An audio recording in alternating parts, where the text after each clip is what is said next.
After the events of 2020, it's widely acknowledged that the housing market embarked on a swift upward path. From April 2020 to now, the average price of a home in the United States increased 41%. And of course, this was just the nationwide average. In numerous overheated markets, this upward trend was considerably more pronounced, destroying the American dream for millions of young Americans. For example, in Tampa, Florida, the increase was 64%, meaning that an average $250,000 home just 3 years ago would now cost around $410,000. You don't need to be an economist to examine this chart and recognize the clear reality. It's highly probable that we are currently witnessing one of the most significant housing bubbles in history. Now, it is true that if you look at the current national averages, there are no clear signs of this impeding downfall, but zoom in a little closer and you'll start to see the signs of the big collapse. One particular place where this is very evident is a city that experts have often labeled as the canary in the coal mine. And what I mean by this is that when you look at the price action in this city, the behavior tends to be reflected nationwide later on.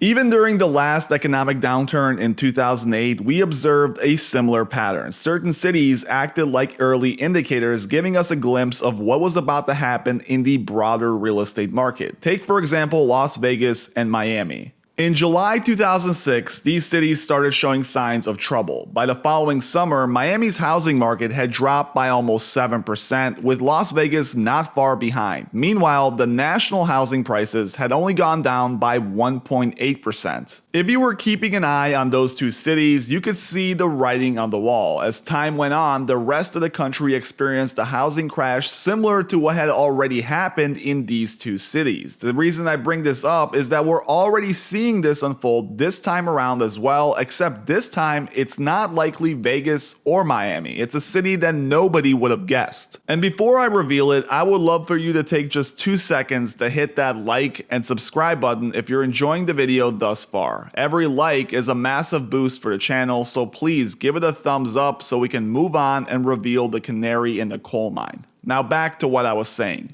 Found in the state of Texas, nestled in the hill country, this right here is Austin. Austin is currently the most unique real estate market in the country, one that many claim serves as a look into the future for the rest of the US. The direction of Austin is the direction for the rest of America, or so they claim, and right now things are not looking good. Austin, just like most other markets, saw a massive increase in prices following 2020, but in November of 2022, this metro area began what seemed to be a massive downward spiral. Starting in May of 22, Austin home values began to plummet, and in just 7 short months, the median sale price of a single-family home went from $715,000 to $550,000, dropping 23% in just about one summer. Now, it is true that the bleeding was mostly contained by January of 2023, but many are now starting to think that this pause right here is nothing more than a dead cat bounce, one final breath before the market begins to finish what it started during 2022. For many neighborhoods throughout the city, the carnage is still being felt. If you browse Redfin and take a look at some of the houses in the area, you will quickly realize that many of them have been listed for months, failing to move despite multiple price reductions.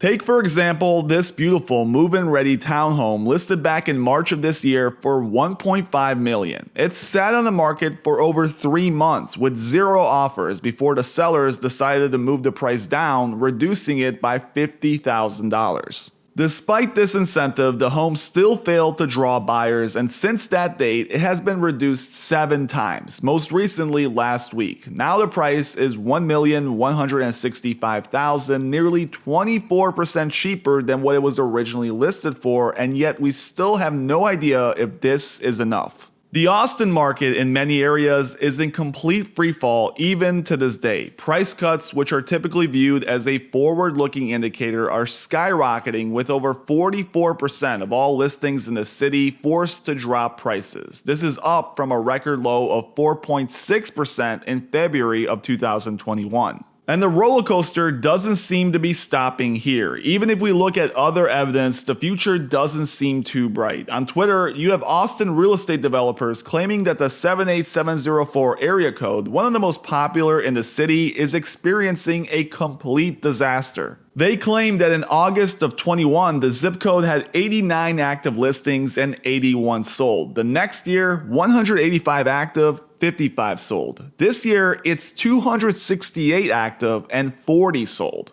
If this stat is true, it would indicate that the Austin market is on its last legs. With that much of an inventory imbalance, the price of existing homes has only one way to go, and it's down. We know from various researchers, including Bill McBride, that in order to truly have conditions set for a massive crash, you need inventory to jump. As he says, inventory tells the tale. Prior to the '08 crash, we saw nationwide that inventory levels were rising sharply in the second half of '05. This was a sign that the storm was close. Right now in Austin, we are witnessing the same exact thing unfold. Austin is the only big city market in the nation where the level of unsold homes is higher than any point in the last decade. There are currently more active listings here than there were in 2013, and just look at how quickly this has become the case. In as recently as early 2022, the inventory situation looked grim. The total number of homes for sale was less than 1,000. Now, about 18 months later, we are seeing levels that are over 9 times higher. This should serve as a warning for other markets around the nation. Despite the supposed low inventory levels we see throughout dozens of other metros, this is a template on how quickly things can change and take a turn for the worse. Now, outside of all this, I also came across something while researching for this video that may shock a lot of you.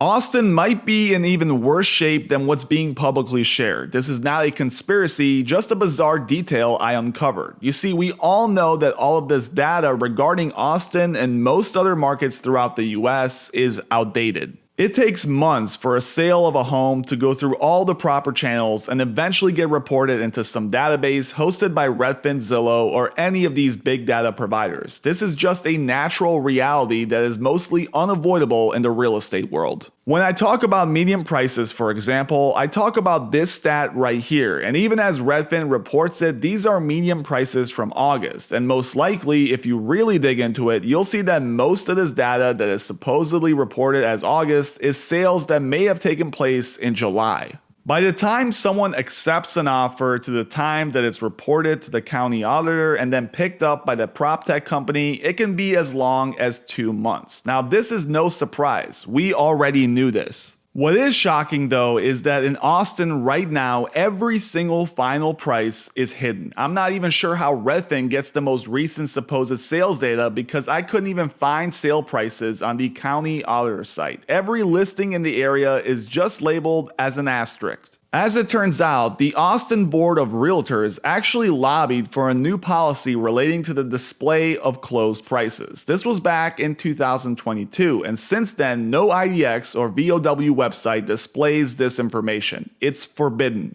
That's either real estate's largest coincidence or there is more to the story. Without sales data, I'm not even sure how shoppers or researchers are able to judge the market. You have no idea what the recent final sale price in your neighborhood may be, and I'm not sure how Zillow is even reporting median sales data here. Whatever the case may be, it's incredibly suspicious that in the nation's most damaged market, realtors lobbied for a rule change that prevents transparency in the marketplace. A marketplace that looks to be much more damaged than what it appears. I would love to know what you guys think of this in the comments below, and as always, please make sure you hit that like and subscribe button if you enjoyed the video.